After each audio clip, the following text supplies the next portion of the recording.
I'm all caught up on money and being at the top. In the spotlight shining without knowing how to stop. Down a one-way road in a place where plans flop. Where the maze is never ending to compete for who's hot. Who's up next, who's not. Having fame is not a lot. Being rich is not enough. A bad bitch is not enough. Can't find what I've been looking for, I've never had it.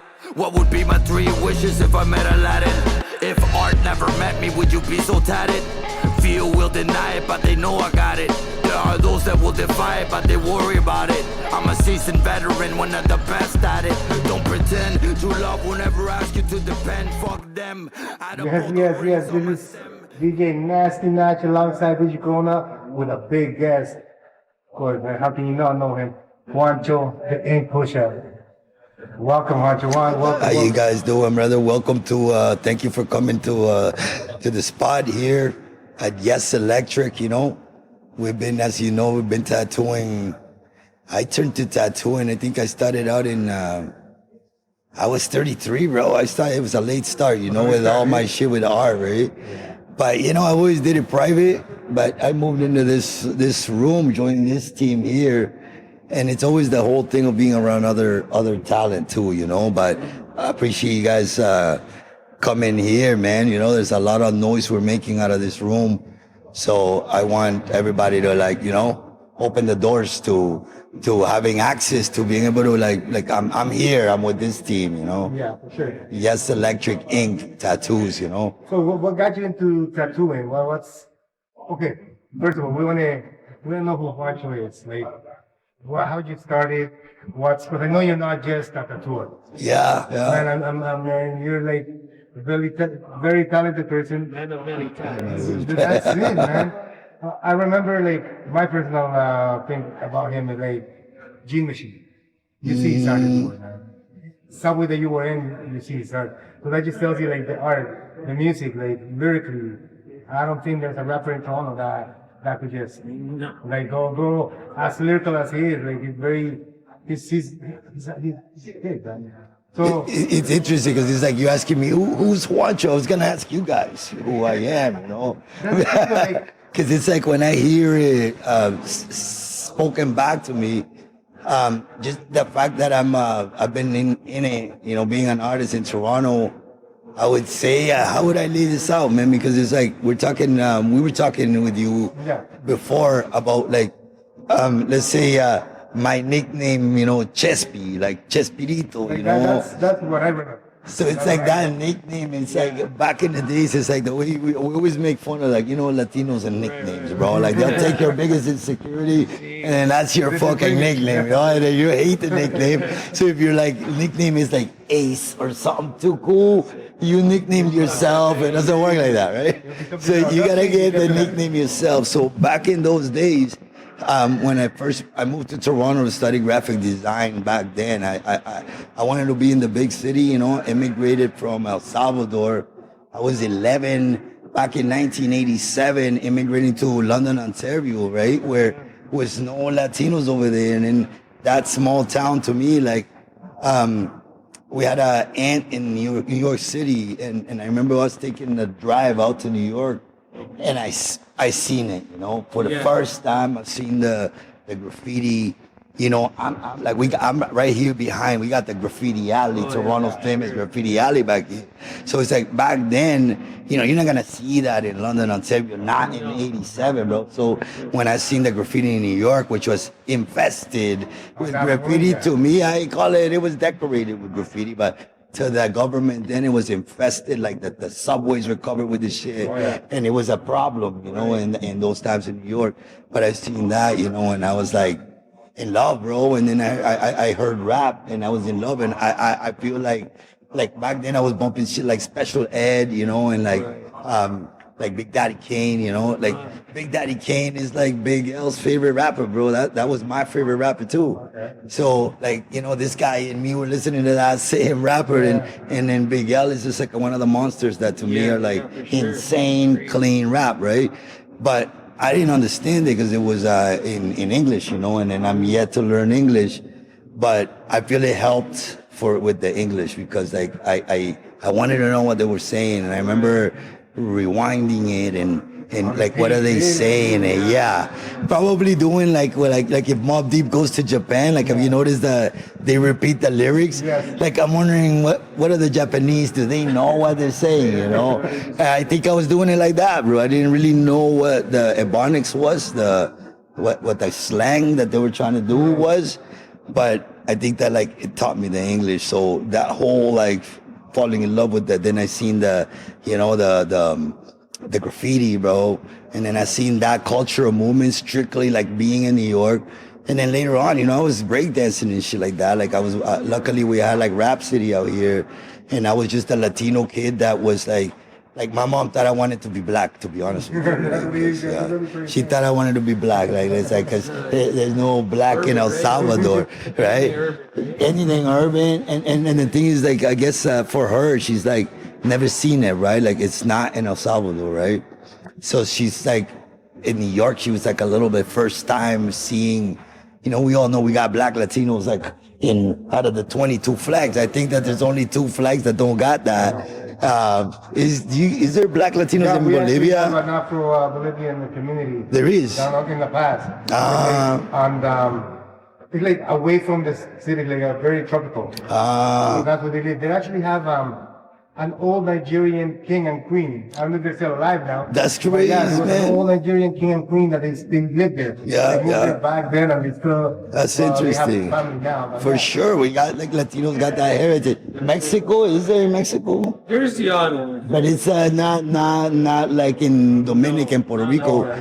So for me, like Puerto Ricans getting in rap and in hip hop had a lot of influence because like I wasn't hearing nobody from El Salvador doing hip hop. It was like Puerto Ricans was as Latino as they would get for me. So a lot of the influences, I knew I was Latino, but like I had a heavy chip on my shoulder to represent Latino, all my life. There's one flag, like the whole. Like the Latino, like I was just not seeing it get involved in back in those days, and I did see Puerto Ricans get into it, but at that time for me, like the gift was drawing, bro. Like I have stories my mother tells me that as young as 3 years old of like me going up to like she would have host get-togethers. So I'd go up to one of my mom's friends at 3 with a paper and a pencil and like draw me a horse, And then you're like, yeah, I don't know how to draw the horse, And my pop said, bro, draw the kid a horse. He's never seen one. Like, fuck.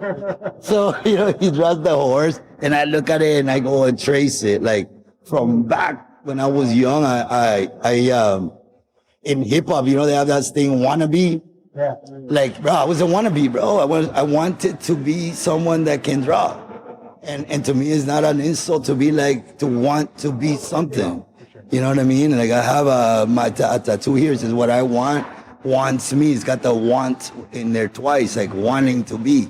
I don't see it like as a thing to be like, to want to be something. Like don't be fake, have your own way. But at the end of the day, everything on this planet got put together by imitation. You saw someone do it, and then you went on and you copied, bro. You copied, and then you copied so good that it looks like it was the guy that did it. And then you could start shifting like that. So by visual art was my first art out of all of them. Was drawing. That was the only thing that I seemed to be good at, And I sucked academically, fucking math, failed all that. I sucked at sports. Art, bro, like I literally got fired from every job I've ever had until art was my gig, and then everything went smooth sailing. But I was supposed to be this, you know what I mean? And I did, brother. And then, it's like hip hop was a huge part for me discovering art. 1000%. It just came from that graffiti, cartooning, and that led to like rapping. And then I did take graphic design. I left London to study graphic design in Toronto back in '91, and then that's when I land here, and I start seeing the plugging up to the Latino community here, and then I started hanging out around with the crowd here. and you know, caught that nickname Chespi, you know. So if you know me as Chespi, like you literally like is from that era, bro. You're from that era, you know. And then the rap thing it was like that turned into like, you know, Cold Blue. Like when Cold Blue came about, you know, in those days was you know, I was doing the rap, and then a bunch of us Latinos met, a producer, you know, William De Niro, and we were just like a deep crew of all Latino, urban. They compared us to the Terror Squad out here, and like we did all we submitted 93.5 every Tuesday, like for radio play. We wanted to get played, bro. We wanted to be like, and they're like, it's too Latino, and I'm like, well, how come Cardi ain't too Jamaican? And you know, like he's not too Jamaican. Like it wasn't. We had to create the show. We had to fucking bring down the DJ. We had to do everything to get put on. Like I just came from put yourself on. No one's gonna put you on. You know what I mean? Like these. What they meant was what? Like the music wasn't commercial enough for, I guess. Oh, bro, we were sending them some salsa, hip hop. Like we were like we were there. Like we were getting mad at the music guy. Like we're like, dog, this guy, like he has to go to his car one day. You know, like we were on some bullshit because we were mad, bro. We were mad, you know. And then we're like, because 93.5 back in those days, bro, they collected. You know, I tapped into the Moreno movement of hip hop here, they are originally the pioneers out here, you know.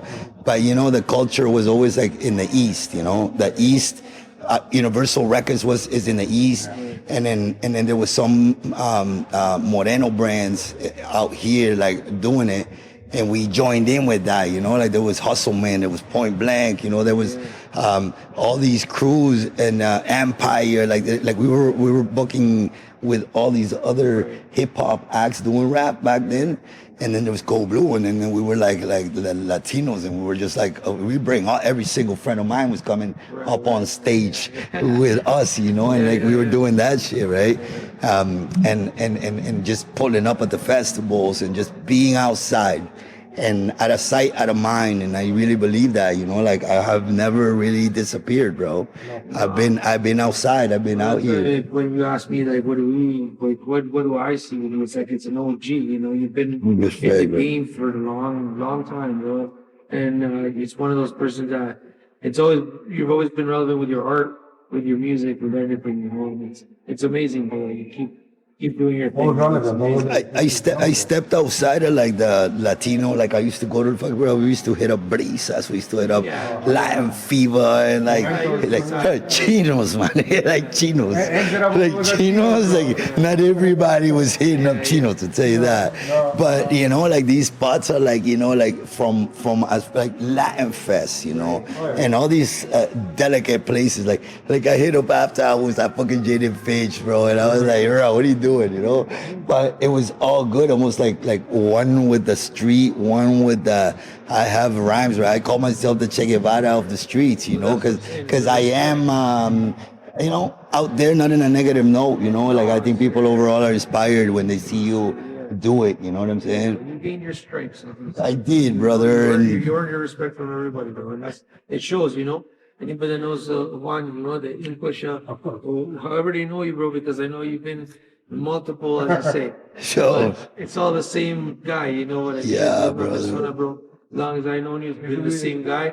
You're still humble, bro. You've never changed. I appreciate that, brother. All the elements of hip hop, you know, put together in one. Yeah. It's because, you know, the Toronto scene. I stopped breakdancing, but it's like, yo, bro, you know, I still want to like rock the stage, you know, and bring two guys behind me to do the synchronized moves, like when Maestro with Act 1 and Act 2, you know, and like that whole like dance movement too, you know. It's like I was loving that, you know. It's like the breaking and the, you know, Big Daddy Kane had like Scoop Lover, Scrap Lover, and then it's two guys behind doing the and that whole era, you know, and I think that like a lot of Latinos in the States is very different. They're the urban Latino movement, and I feel like the urban Latino thing is like in the States. It's like, you know, you got people in in California or in like New York, like bro, their grandmothers speak perfect English. Like Right. we don't speak perfect English. Sure. That's how long they've been there. You know what I mean? So they've had a lot of time to advance in getting it in.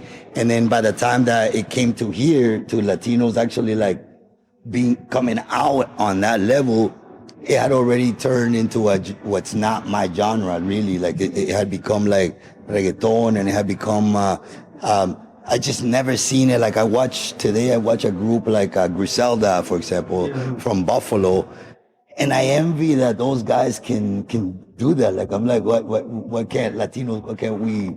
Like I'd love to spit some Spanish fire on a Griselda beat right beside Come With a Machine would be my dream, not necessarily like getting beside Bad Bunny, you know. I'd love to spit some Spanish fire beside Rome Streets. Yeah. Or Crime Apple, you know what I'm saying? There's different people that it's like, if you ask me, like if to see a DJ or an artist, like I grew up with the Panamanian ring. There you go. For me, if you tell me that there's Panamanian artist is coming, I'll go see him before I go see Bad Bunny. Yeah, bro. Because that's just the way your music you raised on, right? You grew up with. And I heard that in Panama, in fact, that back when like Daddy Yankee's out with like Gasolina, right? Monster hit. Yeah. But in Panama, he's an opening act. Yeah. Well, no, nothing to do with You're not, you don't get offended, but you're going to open up for a Panamanian act. Right. That's how Panama really established the order of their reggae, you know what I mean? Yeah. It's like... They're one of the pioneers, right? When For sure. That started and the more Ese Vicosino es Panamanian. he's Puerto Rican. But you see, people see, like, he was more in the rap, right? Right. He was more of a He's rapper. considered a rapper more than rapper than a reggaeton. He Okay. did some reggaeton after, like, in the played out, but he started with rap. That was him. Like, he used to dance, he used to do all that, but... And you know what? He started with rap. Back when we were hitting up those conferences, Latin rap conferences, in New York, one thing that I caught myself doing it is that if you were rapping with the Boricua accent, automatically we think reggaeton, right? Right. And they're like, no, like I'm rap, you know? And then I'm like, okay, like unfair game, you know, for me to like hear that accent and think right away the reggaeton, right? And when, you know, they were trying to rap all along, and then I guess like the way to really be heard was that way, but they've been wanting to fucking rap on hard beats too, like Tone Touch got to do it, like you know, the Beatnuts got to do it, and Moto Tech got to do it, Joel Ortiz does it, you know, like all these guys, you know, rapped on, like it's rap, and it was rap English, you know, which is, we did that in Cold Blue, that before we didn't come out like playing up on the Latino, the Spanish rap. No. It was all English rap, Cypress too. Yeah. They dropped their greatest hits at the end. Right. It was always about doing it in English, and then a lot of people always like, bro, you're rapping Spanish, you know? And I don't know, bro. It's like I'm like stuck on like, nah, bro, you gotta like, you know, go in English. But like nowadays, you see that how it is. Like they play that song, they don't know what the hell you're saying, but they're vibing to it. Like, so it doesn't matter what they're saying. And then I feel like you go without, because I'm like, I really wish they knew what I said on top of that. It goes, sounded dope, it's great, I vibe to it, but you don't know what I said. And I'm like, about lyrics, you know? They go to the beat, they go to the sound, sounds good, you could dance to it, that's it. But they don't really go in that late with the lyrics. Yeah, they don't. Sometimes you have to go with the beat. Like, is that how you think that's how it is? Like when Japan, you know, when Mobb Deep, I always keep going, Mobb Deep performs in Japan, bro. Like it's a sold out crowd. Like, and like, is that like how do you vibe to Mobb Deep? Is it the sound you think? Like the Japanese don't really know what they're saying, right? Well, it's It's like say like there's a lot of people that listen to reggaeton. Yeah. They don't understand it, but they're still like they kind of almost sing to what they hear. So it's the chant. It's almost like I don't know what it's something. no, funny story, because I went to back then to Luis Miguel concert. And some Asian girls were behind me. They were like singing their song. I don't think they understood the song, but they knew the lyrics. I feel like they might feel the spirit of the song. Maybe they feel like that song is like, you know, like de mi vida, like te boté, you know, like te boté, bro. It's got a chant. Like they're gonna like go like, the body moves on its own, you know. And then you as a lyricist, like somebody that you actually like lyrics. Yeah. What do you think about these songs that some of these guys are coming out with that are making hits, millions, Yeah. off of these stupid choruses? Like, I- algo que pega, so simple that year, Yeah. Somebody could just say, no, and boom, pega millonarios. Yeah. Like, someone that's got such talent, such lyrics as yourself. You know what I'm saying? Like, it's so hard to understand. It's like I feel like it's a little emo. Like it's like some of the big ones. It's like you got hurt. It was unfair. You loved. You got hurt, and then you lick your wounds, and then you got back up, and then now she wants you back, and then you're like in your face. Like I'm good now. I'm actually sick. I'm rich.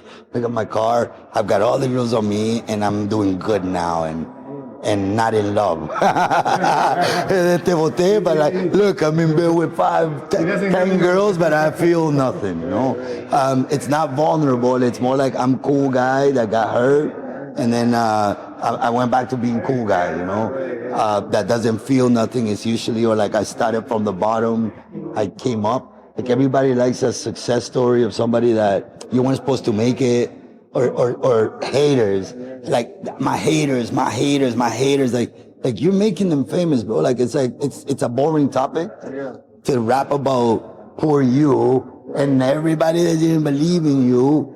I feel like it's a boring topic and it's been said a million times. Or like tough guy you, don't fuck with me because the streets and I'm this. And you have everything that everybody else has. Yeah, you guys are tough. Yeah, you guys are dangerous. That guy's dangerous. This guy's dangerous. They're all dangerous and they're all too cool. They all got the girls. They all got the money, like the money stack like on the phone. Like it's like a circus of sorts.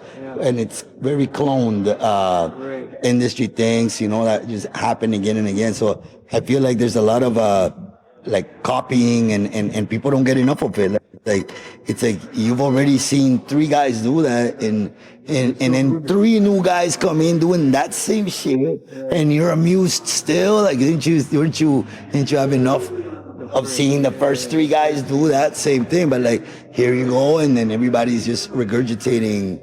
No, the originality is missing. Because it takes a risk to be yourself, because what if they don't like it?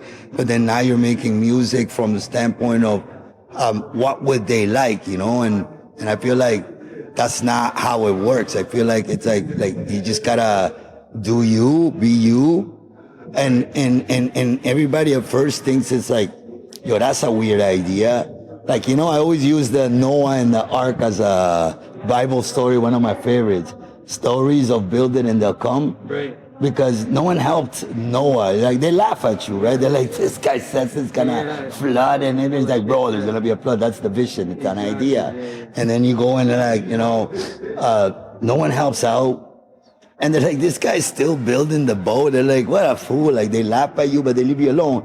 But they're like, bro, he really thinks the rain's coming. And then now you got the boat. He actually built the boat. Yeah. And then it starts raining, right? And they're not worried. And then the water comes up to here. They're not worried. And they still don't, it doesn't go to like, oh, that's why he was building a boat. Bro, when the water's here, that's when they start wanting to jump on your boat, right? And they didn't help put one nail down or nothing. That's just how people are. Right. So they say, build it and they'll come. You know what I mean? Like, it's just going to come your way, And it's hard to build it, but it's hard to be a visionary, someone with vision. Like that I could paint the picture, but I can't. You won't get the vision, Like it's my vision. It's your vision. So you have to show them. Like you actually have to show people, but your motive can't be showing them. So you can't be doing it so that they see you. I'll show them can't be your motivation, I think that you just gotta know that higher powers speak to you and you feel it in your heart that this is the route for you. Even if your heart takes you down the wrong path, I think if you follow your heart, at the end of the day, you're gonna arrive, bro. You're gonna arrive and in your lane, Yeah. Very hard to do. It takes stamina because it takes staying power to make someone see it. Like it's pretty incredible how late people are to the game before they see a talent. that talent's been grinding and been killing it for 10 years before the mainstream bulk of them realizes that, yo, this guy's sick. They're like, I was always sick. Like, you just finding out now, you know? So they actually like end up listening like deeply, right? I mean, like it was actually like, oh, Yeah, sometimes it's just that you got 1 million fucking views, you know? and they're like, oh, and then the other 3 million come, right? But the first million, believe me, even that was a slow coming thing, you know? But tattooing for me it was probably the hardest out of all the arts.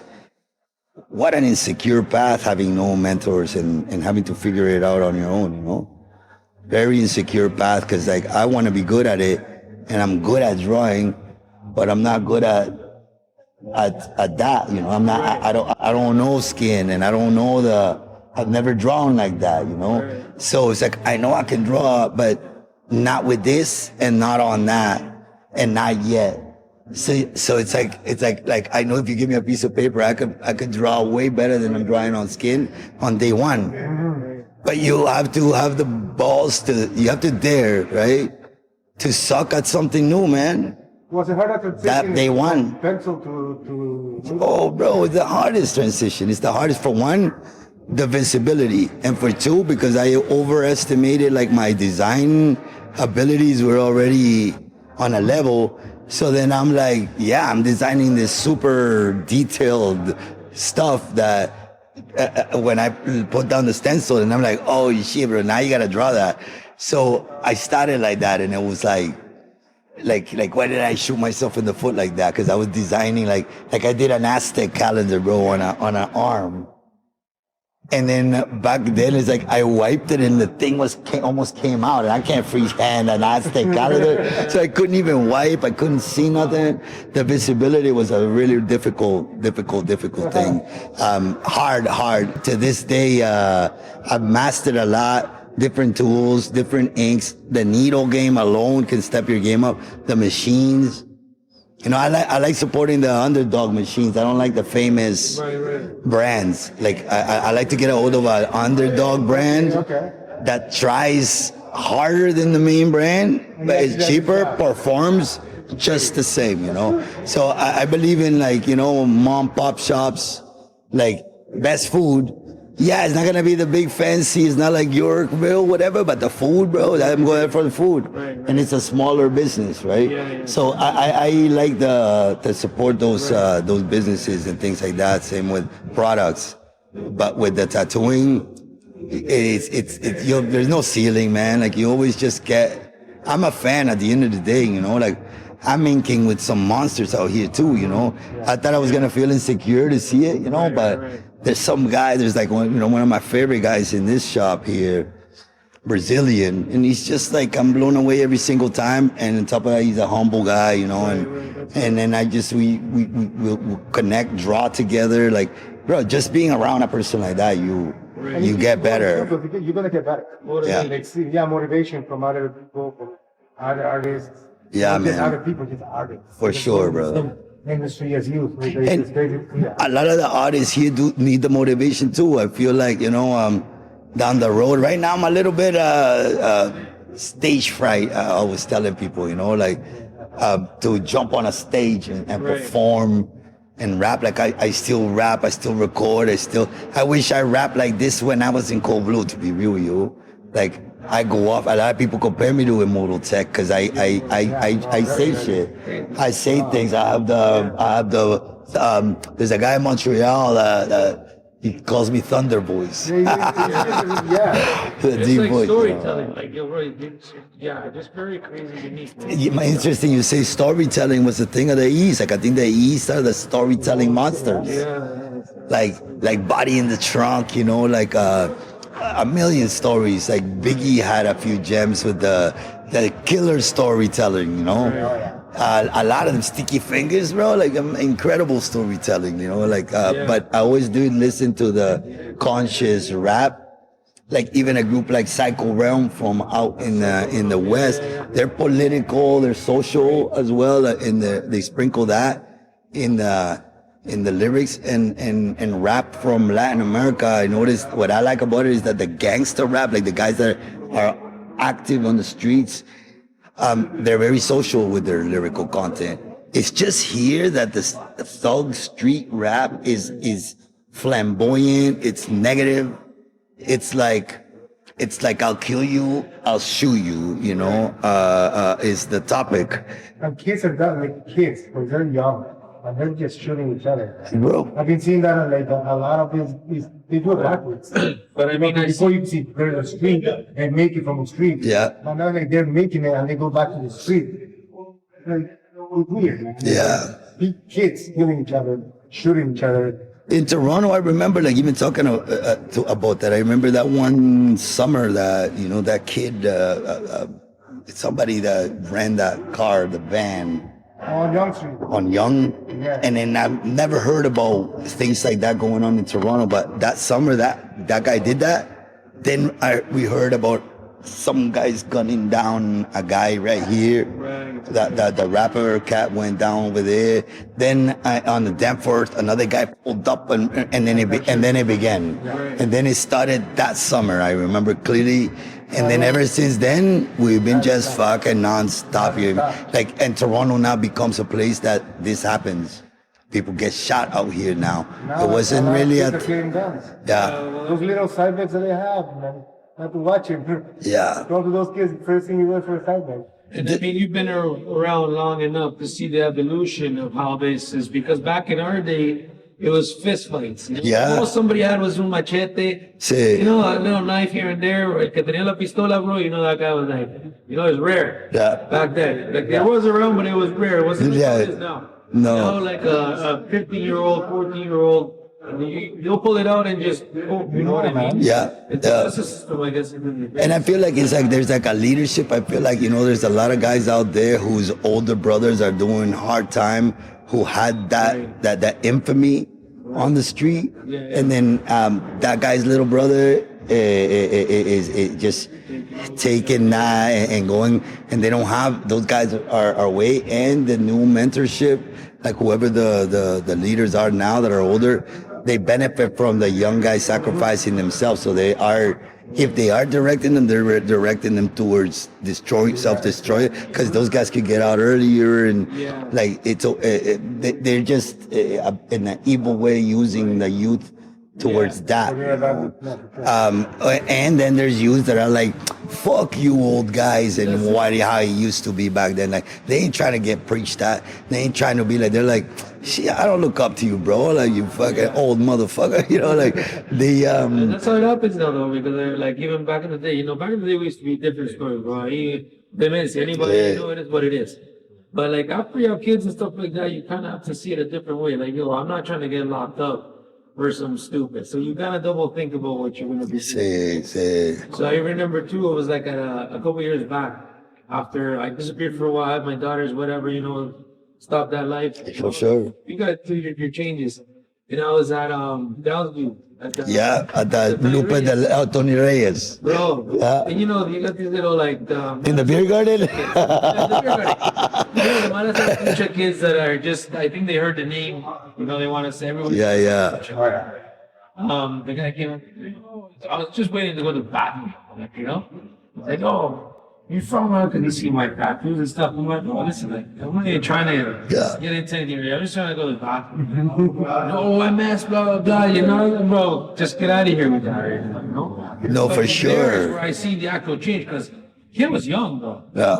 You know, like 13, 14-year-old already like in that mentality where, yo, what's up? You know? Yeah, It's like, yeah. Okay. But then I thought about it, I was like, I was in that same mentality too back then. Yeah. So it's, you look at it, it's like, yeah. It doesn't stop, and it comes around. It's just that, you know, like for me, I'm like looking at it like I remember I was on college, and I was at this one spot, mostly like Portuguese gangsters, and then, you know, the Italians that own the spot there, you know, they're, you know, serious people too, right? But they have they own this spot, and then there's these two guys, there's three guys and a girl that kept trying to get into a club all the way down College, and nobody would let them in because the two guys, bro, were like straight pelon, covered, like Yeah. tatted like it's like MS, you know, and the face and the whole nine and whatever. And then the owner, they knows I'm Salvadoran, right? So he brings me up to the kids and says, "Yo, bro, this guy's a tattoo artist," you know, and I seen them with like the tats on the face and everything. And then I get into asking the one kid like, how old are you, you know? And he's like, 28, right? And I go, all right. So when did you get all the tats on the face, you know, like that? And then he had gotten them like, let's say 3 years before that, you know? Came when he was like 3 from El Salvador, right? And then I'm like, you know that, like, if you were to go like, cause he hasn't been to El Salvador, and at the time, Right. even if you had been there, like, it wasn't like within those guys. Like, there was a point where, like, bro, those guys didn't want the flamboyant part of it. Right. So it's like the gang wasn't really showcasing the tattoos. Like, it was like covering them up. Like, Right. they're dressed like they're going to church. Right. Okay. Dress shirt. Yeah, They look like nerds. Dress shirt. What did they call that? Like sheep dressed, like no wolf dressed in sheep's clothing, That was right? more of like a Mara thing to get the tattoo face. And all. But there was a point when even that became like forbidden to represent Lamara like that. Yeah. Like, it was because it clamped down there. So when this guy got him here, it was like after that these guys would give you shit probably for doing that today, let's say, or at that time. There was a point where like you were not, you know what I mean? And then, you know, I look at the being from El Salvador too, right? Because I feel like in Toronto, the Latino flags, like I always say this one, right? Like, if you have let's say it's about Bad Bunny concert here in Toronto, right? And you got the fucking stadium packed. Like, you know, Bad Bunny can't come to Toronto and first thing, you want crowd participation. You can't be like, where's my Puerto Ricans at here? You know, like, you're going to hear crickets, you know. First thing you got to do, you got to say, where's my Ecuadorians at? To hear the roar. Then second, where's my Salvadorians at? Hear a roar, right? Colombia, just because they're louder, but you know, they are a third big amount of them, you know. And then Mexico too. I think that Mexican number wise probably went up there with Colombia, right? But like, you know, Ñaños are like the biggest number of Latino here. Salvador is as well, bro. Like, there's like a lot of halves, you know, out here. You know, it's like mix. Like, my daughter's half Colombian, so, you know, I know that. Like, El Salvador's in everybody, you know. Yeah. We're in everybody. There's like a half Polish, half El Salvador, half fucking everything out of El Salvador. So it's like, being from my country out here, you know, I always saw it as like we had a bad reputation, bro. Look, the Salvis were, even from back in the day, those festivals, look, a Salvi, Dios, tiran ahí la bote, quemar a soy, y poniéndose pedo, y cagando el palo, you know, like, el salvadoreño pleitisto, y borracho, y ofendido, y inseguro, y, bro, you come in with a hot girl, and then my guy's mad at you already, you know, because like, este se la pica porque acá yo a hot girl, anything offensive, right? So it was one of those, like, I know my people are like, you know, like, I was friends with my people, you know, but like, I get it that, you know, it's like, where you from? El Salvador. It's like, okay, not good rep, you know, not a good reputation. Now it's changed, right? That's why I was going at it, that I don't mind the fact that it's like changing. But being bougie is not the natural, original brand, you know? And I don't mind, but Salvadorians do come from a war that you're not just gonna like sweep it under the table, bro. This is in the culture. It's like saying that in Mexico, digamos que le ponen mano dura. Bro, Mexicans are gonna be the way that crowd is a tough crowd, you know? By culture, by ancestry, you know, by the Aztecs were like that, you know what I'm saying? Like, you're not gonna just take it out of them and act like we're as peaceful as Sweden, you know, which is the way they're branding it right now. Yeah. And I get it, you know, that there's a lot of positive in that, you know, but what I worry about personally is that, you know, when you go down there, like, is the military state so fucking like clamped down. Like, can you go down there with the ink? Like, can us three pull up to El Salvador and not get fucked up? Like, end up in that fucking spot? Yeah, exactly. Like, would we end up over there, you know? When if you have tattoos, I guess that. Like, I wonder though. I wonder if it's like that. Happened. My brother was going on a trip to Bolivia 3 years back, and they stopped in El Salvador. And he has like a spider web, he has like a too, right? God forbid he has the 13th because you were born on the 13th. Yeah. Like, you're fucked. So yeah, they actually ask him where he's from, where he's coming from, where he's going, like that, and a lot of questions. Yeah, they really pay attention. Like, mind you, people out there, they've had enough. They had enough, you know. I just don't know what the outcome is gonna end up being. Like, there's a side of me that feels like those are the children of the war. Like, they did a lot of damage out there. They did a lot of like, there's a lot to be said about that. But like, at the same time, I'm like going, holy shit, man. Like, war, there's no glory at the end, you know. And civil war, especially, which is what we are. Like, that's what El Salvador came from, that civil war, you know. Like, you're looking at over here, you know, the United States now with potential civil war between these people, bro. There's a division, and it's always ugly when your own fights your own, you know, like, which is like, for my country is that.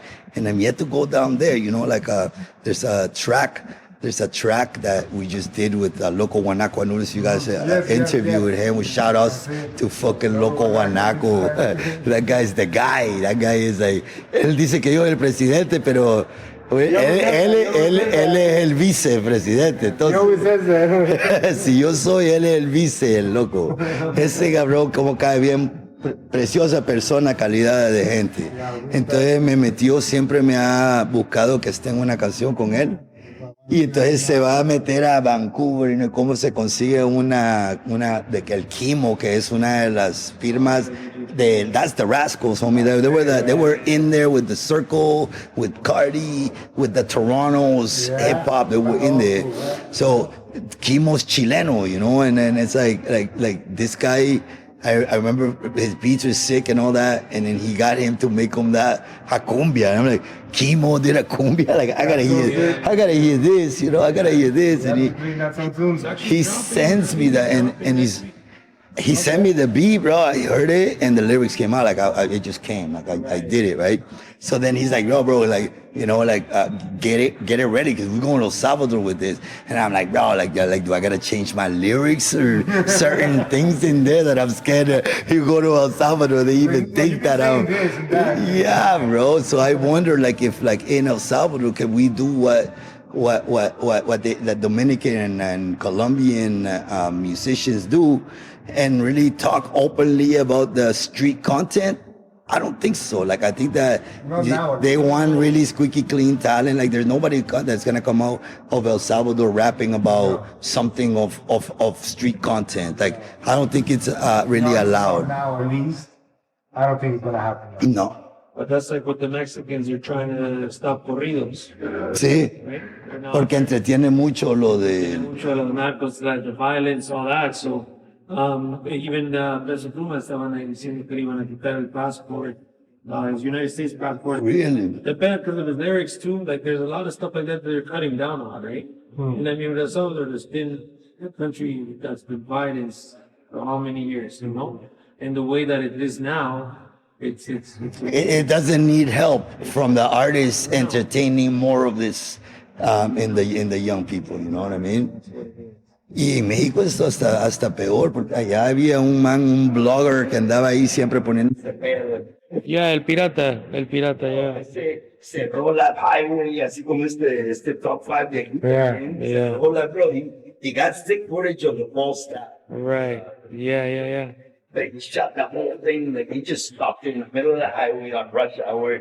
Yeah. The footage. Yeah.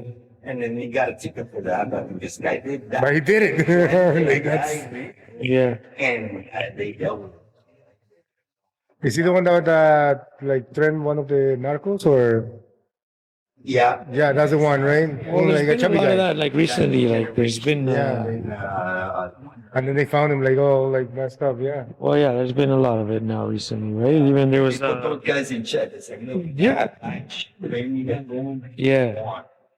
and they get them. It's to an extent, right? The problem was that he mentioned one of the main, actually the main guy, and then within like the next hour they were already killed him. There was last week too. There was a girl Choose your on TikTok. battles, though, you know. Like, you have to choose There your was a girl on battles. TikTok live, and she just got assassinated on live in Mexico by the cartels too. Live. She was on a live stream. You could see the bullet hit her chest and then two in the head while she was on live. I'm telling you. Like, that's a whole other monster. Yeah, bro. So it's like I get that, yeah. Yeah, I think that the music, man, is like gotta, like, it's been said. A lot has been said already. Yeah. Like, the music, and the new generation thinks they're being more innovative about it. Right. They've said it already. They've said it already. We've said it already. It's not that different. Right. No. Just because you're the new one doing it, Right. you're like we see that.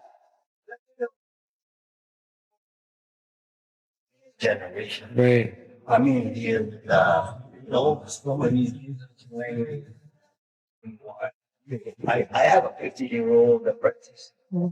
Wow. 15, but Yeah. she comes in from Kitchener, and she's got it, man. Like, I already threw her on skin. She's already been on skin like a month. Wow. Oh, very nice. So I'm like, mentor more, because the young generation, they do a little move and then they think that, like, Yeah. girl, keep grinding, keep grinding, keep Stay humble. That's it. I'm 50, by the way. I'm 50 and I'm still like, what do I got there? I'm still trying. I'm still writing. You're still doing shit, yeah. Like, you just gotta love it, bro. And Yeah. I feel like if you're in the art, you gotta love people, man. You have to naturally love people. Right. You'll never run out of topics, because it's like, it's like you guys doing the podcast here, you run out of topics. Definitely gets on. Out there. Put themselves out there, Yeah. express themselves, Right. and we go out there and do it. Right. I think that's a good thing, for the community as a whole.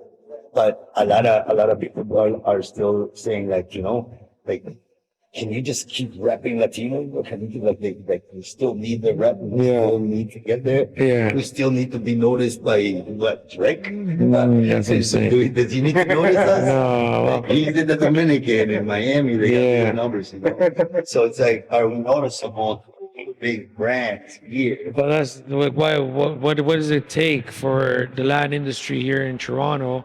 Since you've been around, like I said, for the longest time,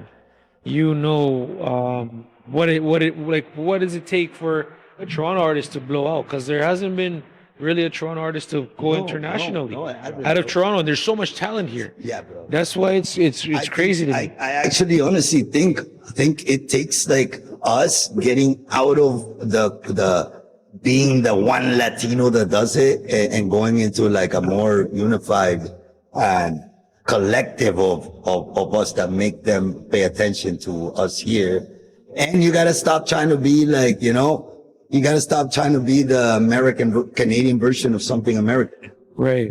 Like we gotta stop like distributing, like I just feel like it's like everything always goes back down to pushing American Latino culture here, because they're ahead of it. But to be honest with you, there's Latin acts in the States that are doing it. Yeah.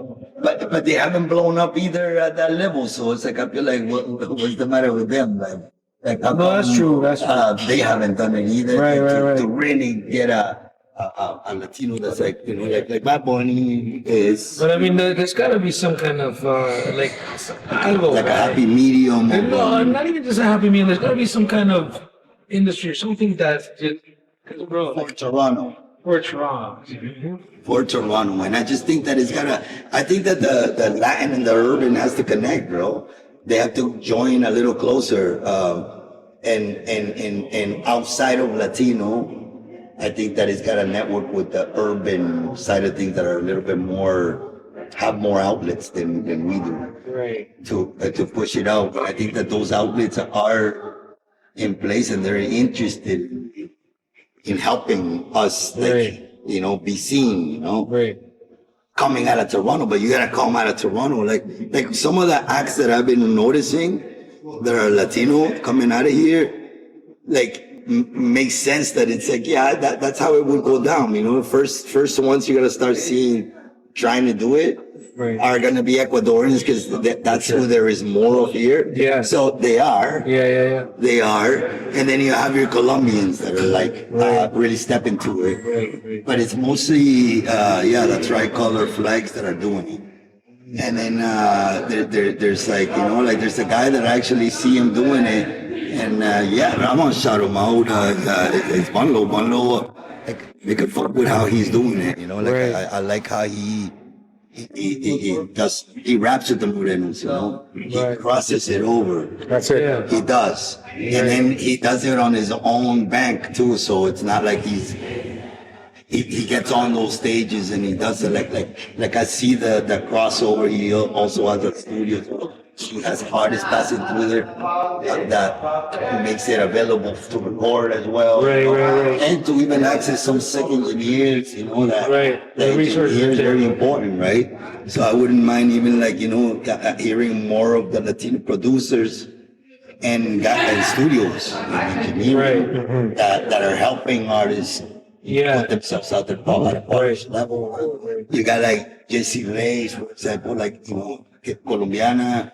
But again, you know, for Toronto, I think that like you're seeing more South Americans that are like really stand a chance, mostly Colombians.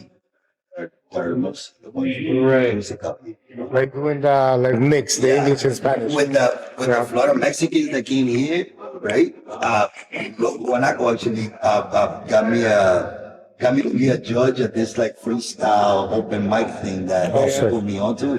That was done in the Junction. Okay. And the organizers are like that new gen Mexican, you know, like that landed. Yeah. Oh, they're doing something now. And these guys, bro, are like on that like rap freestyle, like they on it, you know? Yeah. Hey, bro, like I seen that event, and then I'm like, yo, these guys are kind of doing what I'm talking about. Yeah.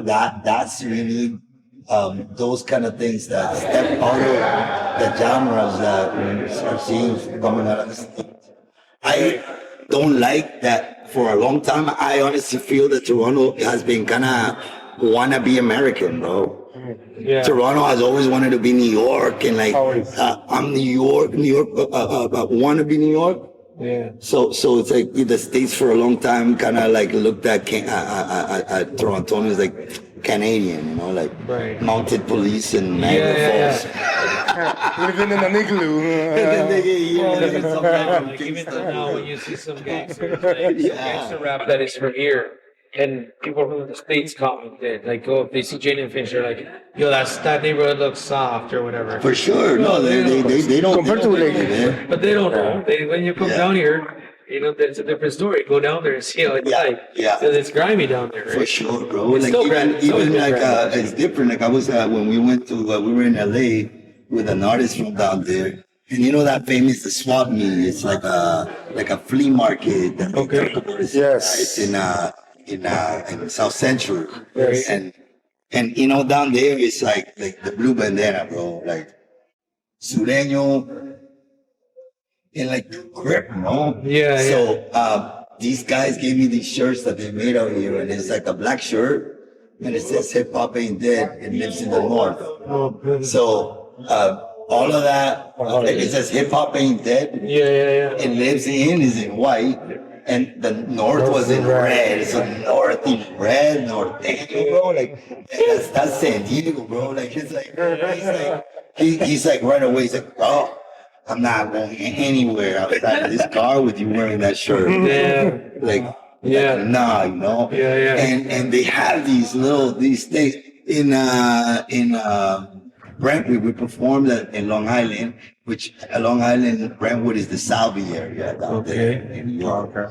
So I'm over there, right? And like I'm rocking like the Canada, like I'm rocking like my Nikes are white with the red stripe. Okay. My sweater's white, like one of these kind of like all white. red New York hat with the thing, other case red, right? and right away, those fucking guys are like, this yochero, MS guys. I'm like, that's not blue, bro. That's 18 because it's not blue. Right. And they were on their MS shit. And then, bro, they had to like get me out from a back, get a taxi, and I had to go from the back, like cold blue. And we had to go from, because these guys are piling up at the front on some like this yochero, like we're gonna get you, I'm like, I was upset that day, but they're just telling me, dog, like, just trust me, bro, like, yeah, like, don't go down, like, I'm taking you up to the back. And they do this shit. States, right? Like, America is different, bro. And Toronto does it. I don't think they don't have the need as it happens over there, other than they're like, motherfuckers are out there making enemies, you know? Right. The real deal, making enemies, and the enemy ain't letting you get away with that shit, you know? So they catch up to you, and you know that it's easy to hide in Toronto. It's easy to hide when you've been fucking around. Because you know it's easy to hide because you have we're buried in snow for fucking 6 years out of the month. But come summertime, you start seeing people you're going outside, bro. You're at that barbecue, you're at that concert. Yeah, for sure. You're outside. For sure. So, you know, you're gonna get they catch up to you, right? Yeah. And I find that happens here. We don't have a lot of summer, you know. But Toronto definitely by now it's got a history of gangs too, and a bunch of Montreal. Like, when it comes to the way I look at it, bro, it's like, you know, like the devil doesn't take no one's side. Like, it's like he'll make you the powerful evil one with all the strength, and then he'll give it to him too. Like, he's like, he'll sell a gun to him, and he'll sell a gun to his brother, and you guys grab each other, you know? He's not gonna take any sides. Oh, who the baddest is. Like, no, everybody get killed, and it's just a very dangerous negative force, you know? Right. But I think that, you know, there's a lot of young people, young men that are caught up in the whole cycle of violence. And I think that there's like broken hearts in there, there's family issues in there, like some of the shit going on at home. Like, I think that community helped. Like, I think that there's like poverty too, but I think that there's like a lot of really life as a shouldn't be seen, bro. Going on in our communities. You know what I mean? Like the people are having issues in the family, dad beating, dad drinking, drugs. Like, I don't know that at all. Like, this is real. Like, motherfuckers are like doing that lean, and they're like 23, and they're just like, because of the songs, like that Lil Wayne fucking wrote half his shit on lean, you know, and they just doing that too, you know, like just to follow, they get lost. Drinking the syrup, bro, and it just numbs their wits. It numbs their, like, they can kill without emotion, like that, you know. And we have a lot of that stuff going on, and I don't know, man. Like, it just, when it links into the music, you know, you're seeing a lot of rappers dying, right? A lot of, like, LA kills a lot of rappers. They got a list, those guys. Man. They took down. They got like a list. They don't mess around, man. LA will get you if you're a rapper going. You're going there to visit, and they know you're there, bro. Yeah, man. So I feel like, you know, more important is to say that the arts, like, art saved my life for sure, bro. I gotta say, you know, it did. It's just like you have I think that art is a good way to, like, do for no reason, man.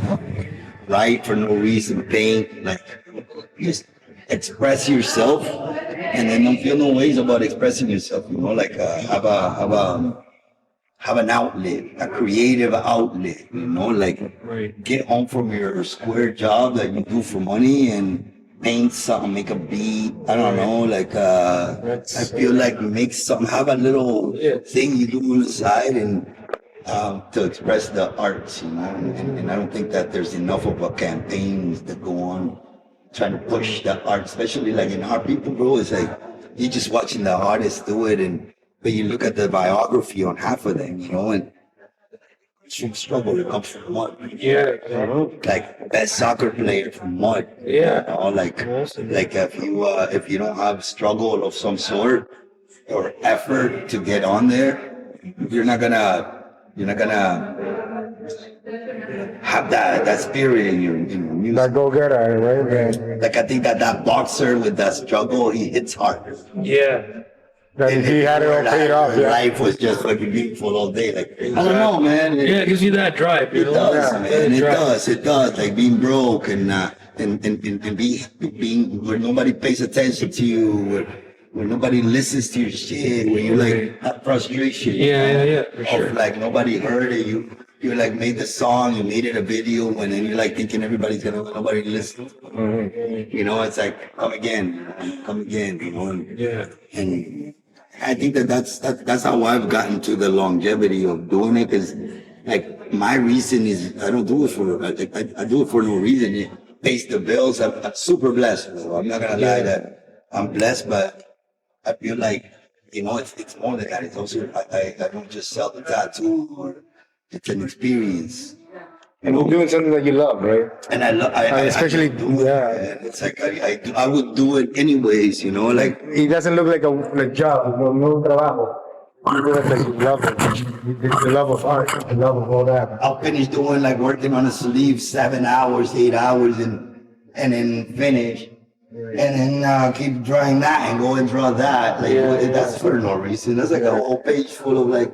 And then finish that page, do another one like for no reason. Yeah. You know, I'll go on my iPad and design some shit and like you know, I still want to print this stuff out onto clothing. Like now I want to put some of my illustrations onto the clothing and shit like that. You know what I mean? Like the vinyl on that. You know, that's your thing. You know, like we all know that like a T-shirt you can buy them and get them in from China.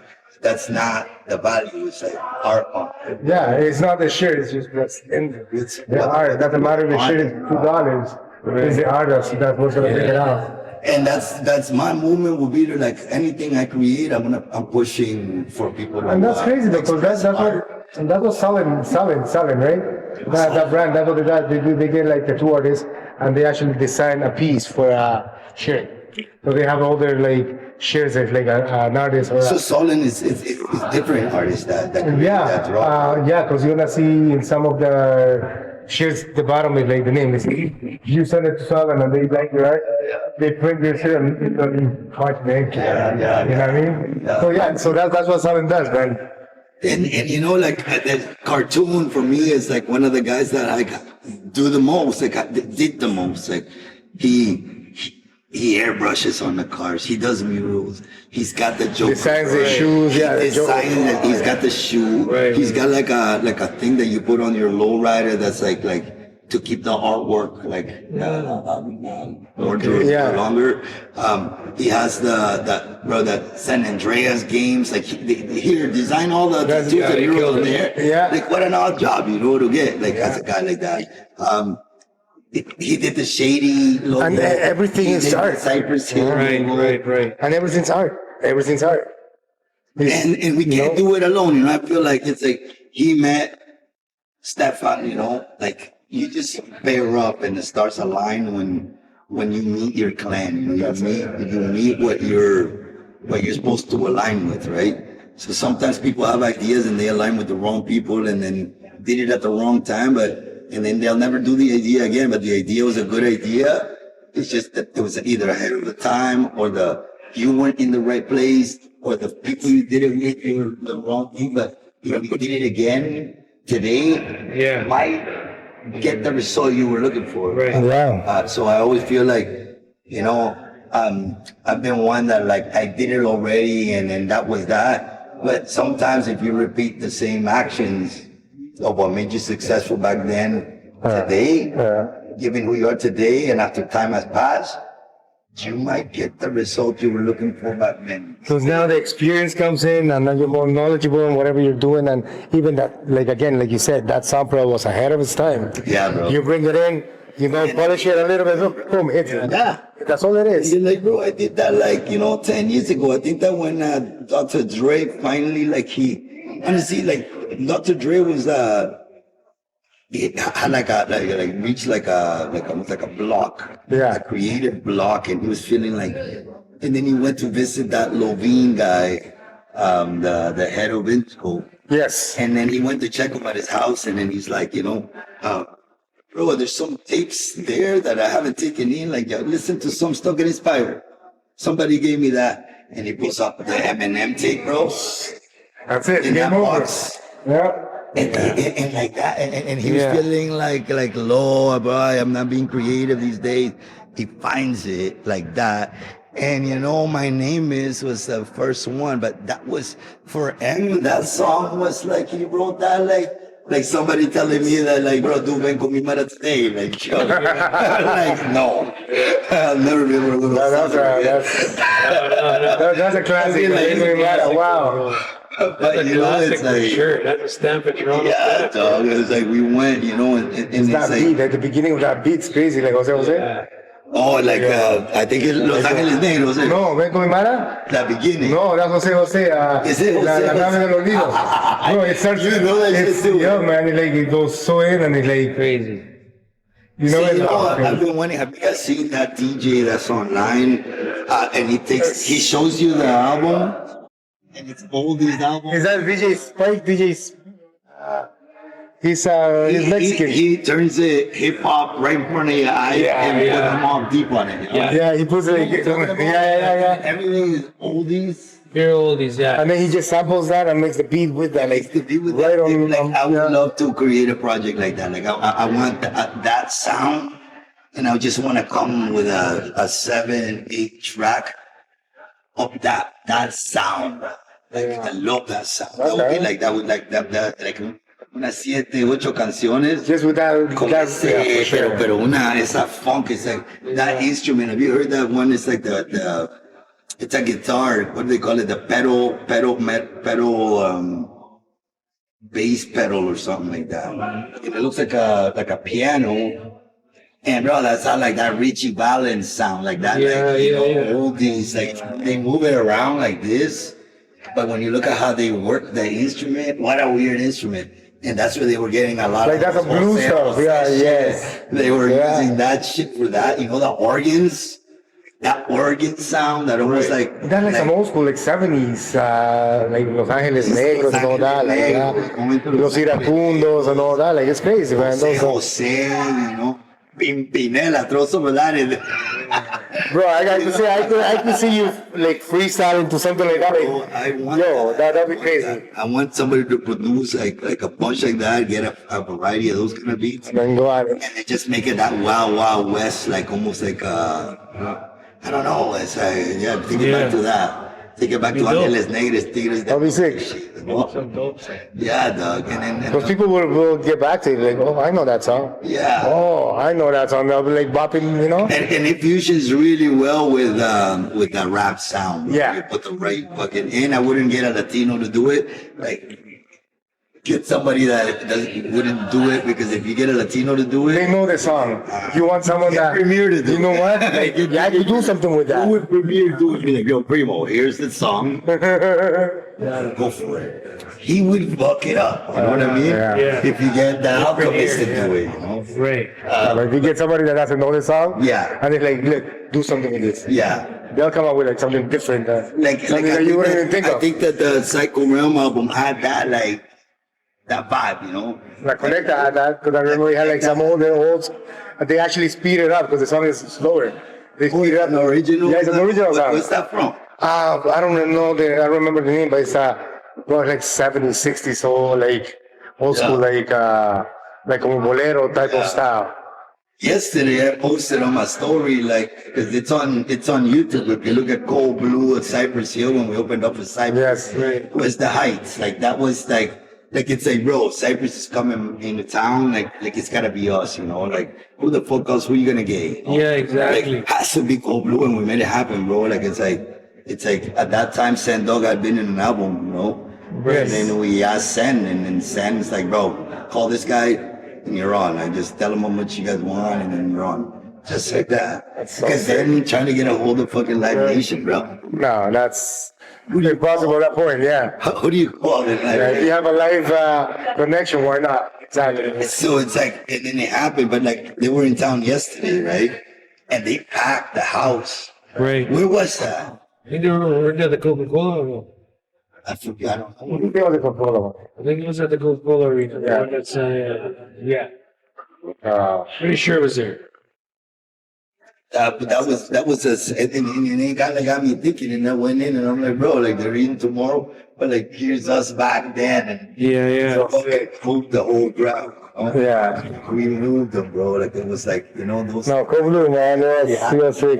And I don't like disown it. Just the other day, I fucking printed me a cold blue sweater. Like I actually in the local Wanaco. Okay. My verse. Yeah. I'm rocking a cold blue. Fuck, why not? Had to. That makes sense, right? Yeah, I mean, So would you think going back, like doing something with Cold Blue again, like at Cold Blue, or just over now? No, it wouldn't really interest me because I spent too much time at this point partnering up with other like I just want to be solo act, bro. Okay. Like I want to jump on stage alone. Fair enough.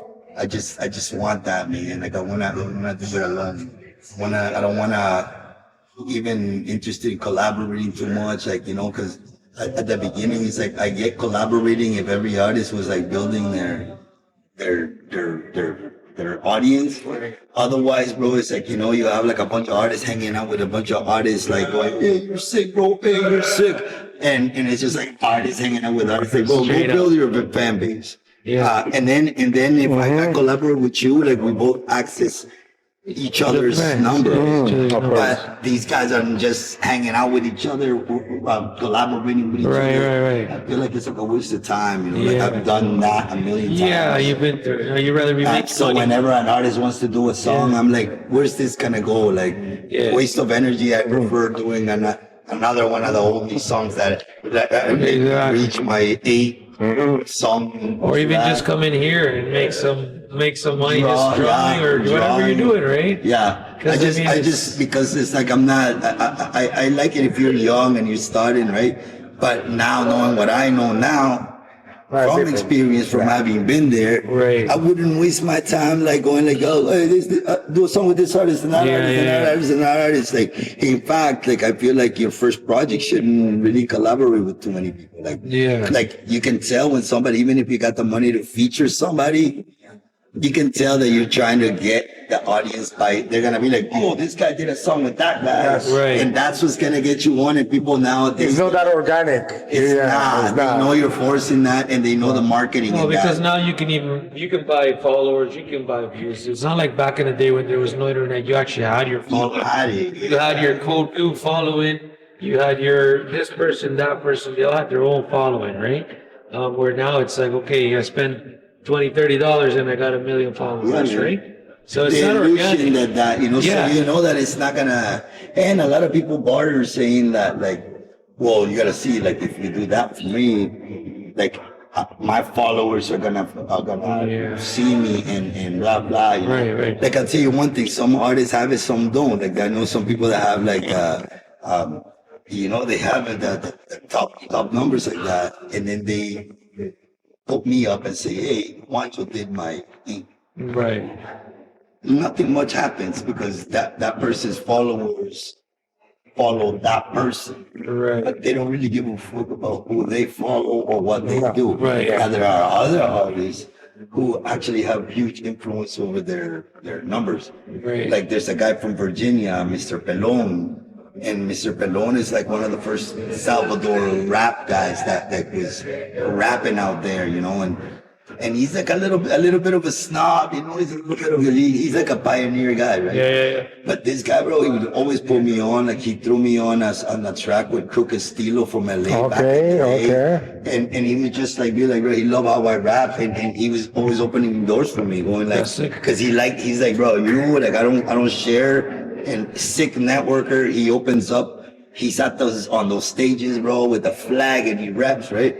But one time he he put me up and he said, yo, follow this talent, Salvadoran guy doing tattoos at a camp. Oh, yeah, that's it. Bro, I was adding people for like 2 weeks. People kept hitting me, like, because he. And that's sick, though, So because he that put it guy out. has that with his audience, you know. He actually has pull with his audience. Yeah. And not everybody has, because you know, like Justin Bieber puts a salt shaker, takes a picture, bro. It gets. That's a million more shots, yeah. Special salt shaker. Yeah. People will be like, hey, I'm eating this. Doesn't mean that everybody's gonna go eat that. Like, but they'll follow you and only you. That's it. And you can't really share that with anybody else, you know. But like, it's like trying to make somebody to. He's like, I know you like me, but I want you to like him. Right. Yeah. You can't force me to like That's him, that's bro. true. No, you can't. You know, it's like. You can't force someone. So that's how I look at that, brothers. You know. Yes, man. So what's next for Juancho da Inkpusha, bro? What you got going Yo, bro, on? honestly, like I think that like work on like losing the fear of jumping on stage. Right. I have to work that. And when that song releases, Right. look when I was having a party for his birthday, Yeah, you and see. he wants to perform the song. I think we're gonna be leaving. The 21st. So like I think that 21st. for me, I gotta work on losing the fear of jumping on stage. How long's it been since you've been on a stage? Jesus. Over honestly, 10 years, 12 like, years? You told me right now, bro, go get. It's been like 12 years, probably. It's gotta be, man, bro. But even for us, So the last like time was Cold Blue. Bro, Yeah. yeah. Easy 15, over 15 for sure. But even for us, man, we stopped DJing for so long, bro, and then we got back into it just like recently, the past year or something.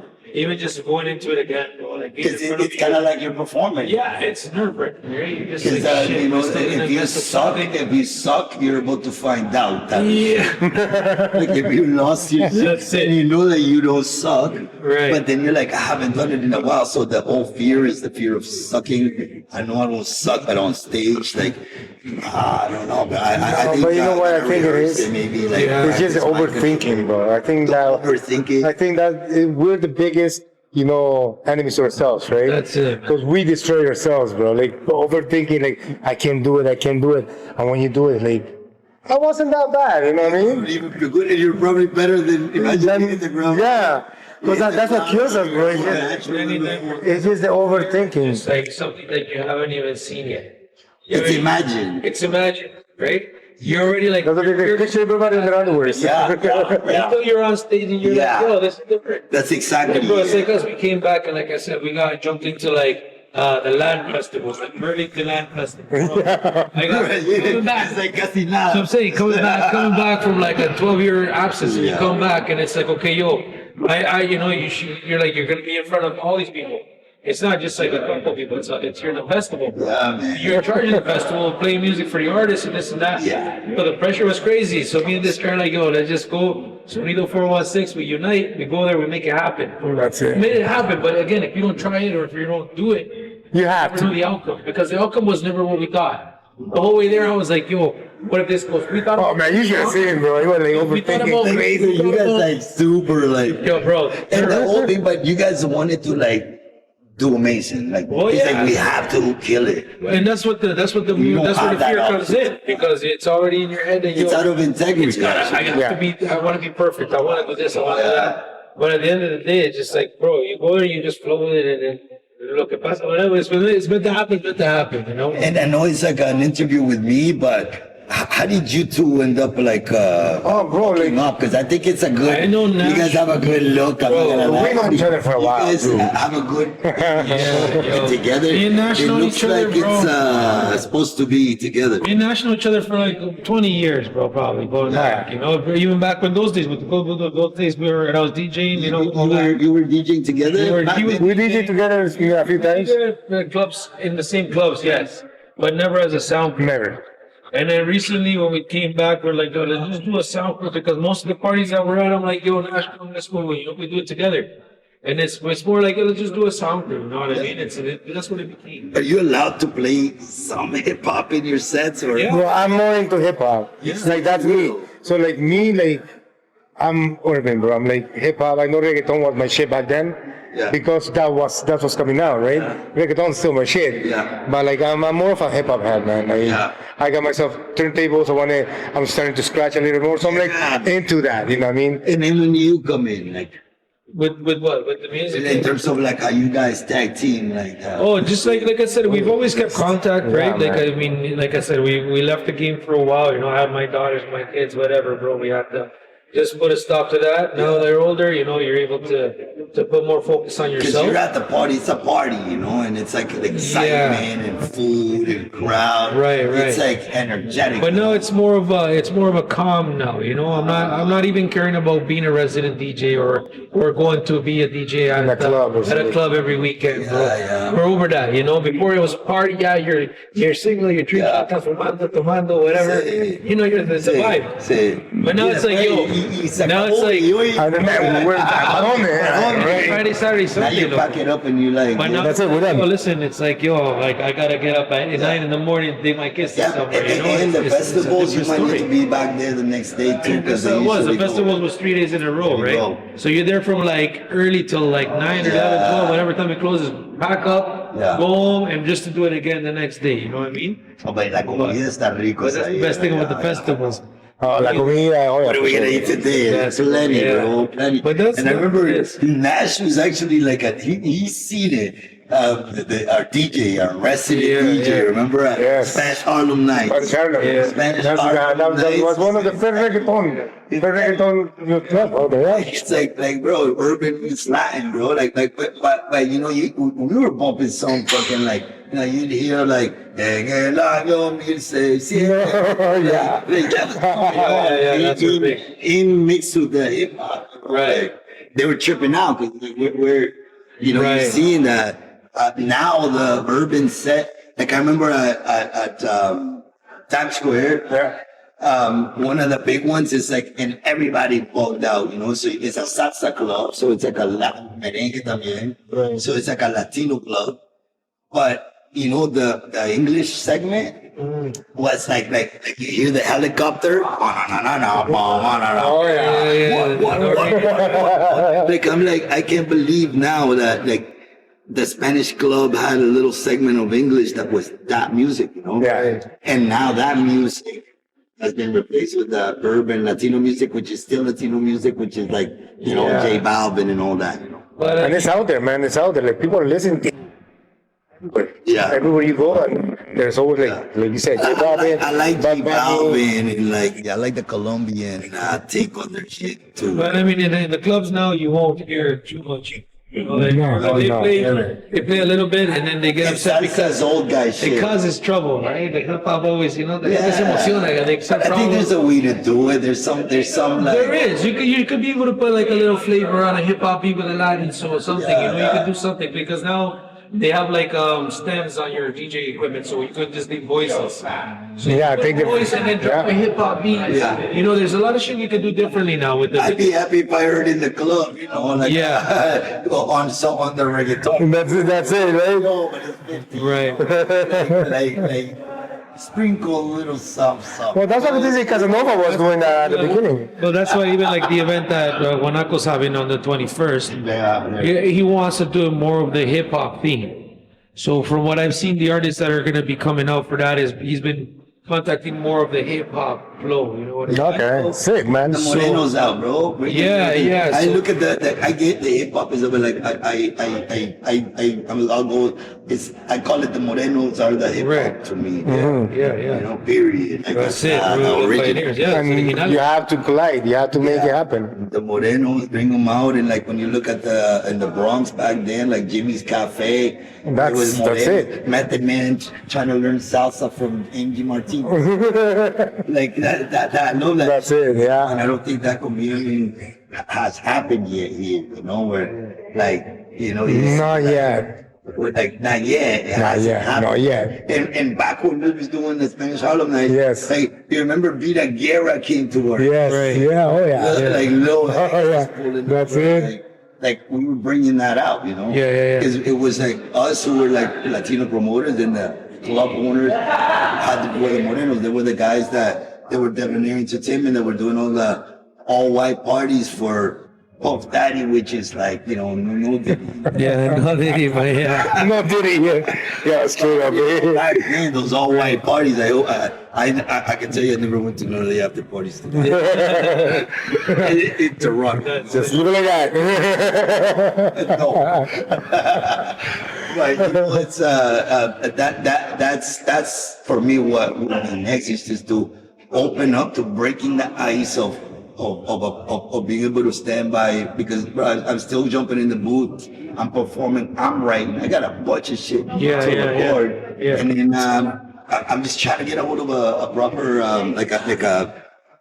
an engineer, someone to work with, like, you know, that guy that was like Tupac's guy, like the Mexican cat, Right. bro, him. Boom, boom, bang out, bang out, bang out, bang out. That's it. Like, it's just like a one, like Drake has 40, bro. Those two lock up in the studio and they get it done, you know? Like I wouldn't mind something like where like this particular studio, that guy has mastered my voice. That's exactly why. So you don't have to worry about that. And go in there. And go in there. That's it. And then, you know, he doesn't have to be the producer. Right. The engineer is a gem. That's what's that bad, man. Video editor is a gem. Right. You have him in your group. Yeah. A guy that chops up video, bro. Like, That's another art, man. This is just an art. That's a whole different ballgame. the monsters in For sure. You know what I mean? Like, you're a graphics guy for sure. Like, your shit looks proper. Like Kobe had me. Like I the logos out. yeah. Out there. Right. Like I was doing all the, you know, proper industry level type graphics. Right. That was my career, right? So when some people out there be teaching themselves how to do graphics, how to make videos, teaching themselves how to do like Nipsey was fucking taught himself how to record himself. Right. Just to you stand in front of the mic and record yourself. Imagine if I could do that, you know. But that's not my realm, you know. But I'm recording and I'm doing it, so obviously there's a lot of content left in me from the art of words perspective. And I just feel like it's coming up to me a lot lately to perform it and bring it to a crowd. And it's just having broken that ice, bro. I'm shook. Yeah, I'm sure you will, man. I'm sure you'll break it out soon. That's what's next. I'm working on that. Losing the fear. That's it. Sunglasses, close your eyes. Yeah. That's it. Forget about everybody else. Good little trick. Put on sunglasses, close your eyes, Don't bro. look at it and just like visualize. Yeah, that's it, bro. But yeah, man. So any planning on making an album? Or That oldies 8-track small. okay. All like sick, like they're like Yeah. sick Angeles Negros throwing that, Okay. throwing like those kind of like oldies vibes onto like I love beats like that, and not sure, but I would say something like that would be dope, man, and then perform it. Oh yeah, for sure, man. And my name would be Juancho and everything. It's just like Well, that's it, man. Juancho. It's just it's different. It's a whole different time, right? It is. So it's like, yeah, you're still doing it, but like now it's like the mentality, everything's different. And Juancho sounds like, you know, maybe I fucking rock a big, like, you know, the cowboy boots with the The bullets across. belt buckle with the El Salvador emblem like this. Yeah, all blinged out, you know. Tuck the shirt in, leave it on up to here. Pura cadena, así. Every cadena with either 503 or the Salvador emblem, like that one that spins around. That's it. Yeah, he has it all locked down, you see. Yeah, that's it. You have to. Old school. That's it, really sick. Old school, la chispita, right? Right in between the teeth, That OG shit, bro. Man. Hermano's been good cutting it up with Great. Juancho. Sonido Podcast. Yeah. So what you have to say for the people out there, man? Yo, everybody, do art. You are art. The art lives in you. Express yourself. Don't put no reasons about it. Draw, write, cook. That's an art. Plant. I don't know. Plant plants. But express yourself. That's Do everything and anything that loves. Let them have That's it. Let them have it. Be yourself. That's it. You hear from me, from the one and only Juancho da Inkpusha. Respect. All right, bro. Come on. Yeah, bro.